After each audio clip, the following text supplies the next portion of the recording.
Hey everyone, this is Corey with Stafford CDC, and today we're taking a look at the Kizer Doberman. This is on Kizer's website for $152.10. I'm not sure what retailers are pricing this at, but I imagine it is a similar price. You're looking at S35VN. The designer is O.Sho, O.Sho. I'm not sure what that stands for, but that's what it says on the Kizer website, as well as on the blade here, which you can see under the thumb stud, as well as the name, the Doberman. And it's actually not S35. This particular version is 154 cm. So disregard what I just said about this being $150 because these are $74 at Blade HQ. This must be a more budget version of the one I just looked at on Kizer's website, so please forgive me for that. You're looking at an overall length of 8.66 inches with a blade length of 3.66, cutting edge of 3.5 inches, a blade stock thickness of 0.118, so just falling under that 0.12. As I said, 1234 cm, and you have a 5-inch handle, and you're coming in at a total weight of 4.44 ounces. Now, this you have thumb stud and flipper deployment, but oh man, is this flipper really hard to use. I got it there, but it hurts your finger. I don't know if you can see like the dent in my pointer finger from that. The detent is incredibly strong on this, and that flipper is very small, which makes this really hard to use and really uncomfortable, unfortunately. Let me just raise the camera up here because this is a large knife, so we can benefit from the extra height. There we go.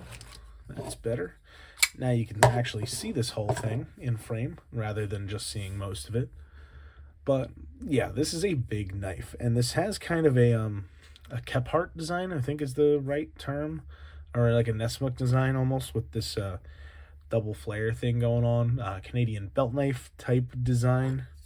I think for those who know what I'm talking about will understand, and I wish I had the right words for it, but it's kind of got that design, that like outdoorsy, bushcrafty design almost. Not like Scandinavian ground or anything like that, but the lines. Someone will know what I'm talking about probably. But that's kind of what this reminds me of. And as I said, it is a big knife. I wear a large size glove, and I have a nice 4-finger hammer grip here with this entire finger choil unutilized. So if I choke up, you can see that there's plenty of handle sticking out, and I can even spread my fingers out and get really comfortable on this. Pardon me with the yawn. And yeah, get a great grip on this. Plenty of handle space here with that 5-inch handle. And with this fairly large blade, you have a nice all belly blade. Very nice for slicing. Really, really great for slicing. You're not going to be doing like push cuts into this isn't a utilitarian shaped blade. It's not a Warncliffe or a sheep's foot or anything, but there's still quite a lot of utility in a all belly blade like this. If you had to do some kind of food prep, this has a nice angle to it, so you could actually work down on a cutting board. And as I said, for slicing tasks, you could draw this through and rotate your wrist and use that whole edge to perform a cut, which is really nice and beneficial in numerous circumstances. The action on this is really good. It is on bearings, and you can see how it just kind of glides shut with a little bit of shaking. And as I said, the detent is quite strong. For the thumb studs, it's not bad at all.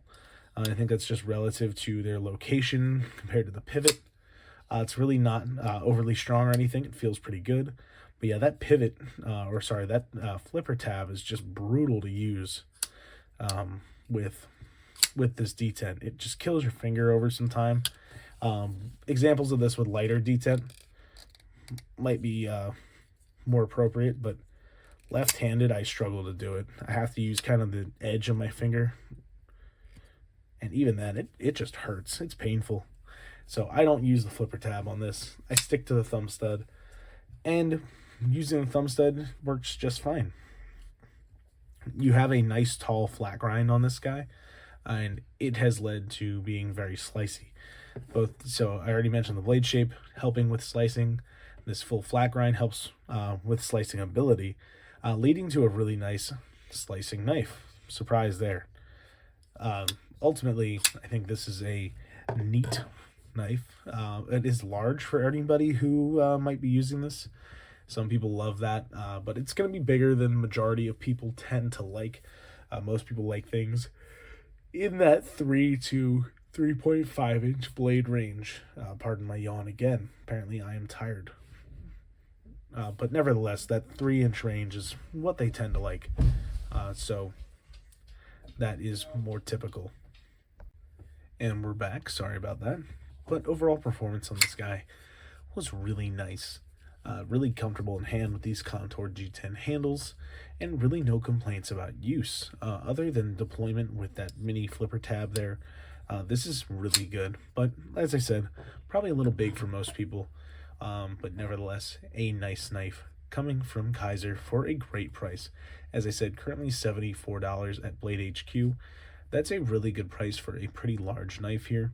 So if you are into the bigger knives, this might be one to pick up, especially considering it is a budget piece. That's something that makes it a lot more accessible to people. So if you're somebody who might not be able to afford the more expensive, larger knives, this is a good option for you.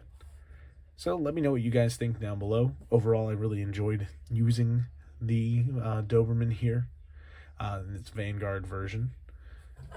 But yeah, I would like to hear what you guys think about it down below. So thank you for watching. I hope you enjoyed, and have a great rest of your day. Thanks so much, and take care.